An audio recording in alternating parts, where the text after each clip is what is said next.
Probablement, una de les capelles més espectaculars de la catedral és la dedicada a la patrona. Només pel seu volum destaca tant dins com fora de la catedral, on sobresurt enmig del carrer de les Coques.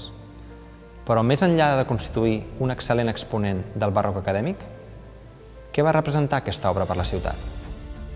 L'home triat per aixecar la nova capella va ser el barceloní Josep Prat, un militar que va deixar l'exèrcit per l'arquitectura i que es feu ajudar de picapedrers i professionals de fora vila, un assumpte que en aquell temps no fou gens ben rebut.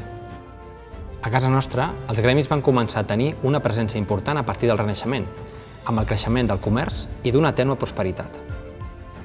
Van augmentar les famílies especialitzades en oficis artesanals i es van agrupar en tallers on treballaven mestres, oficials i aprenents.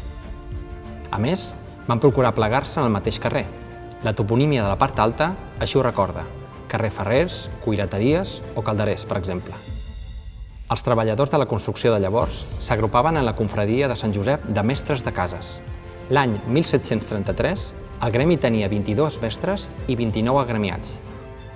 Tots necessitaven formar part d'un gremi per poder exercir el seu ofici, que abans havien d'haver après d'altres membres del gremi. De no ser així, no podien ni treballar ni ser contractats per cap client.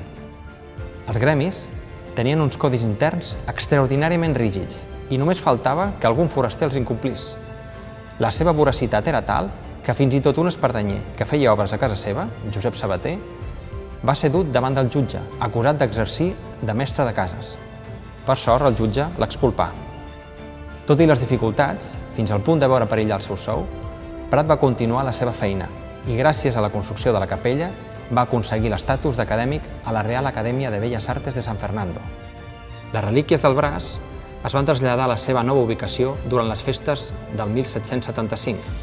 La capella de Santa Tecla va suposar un abans i un després en el món gremial de Tarragona. El seu control i privilegis començaven a esvair-se.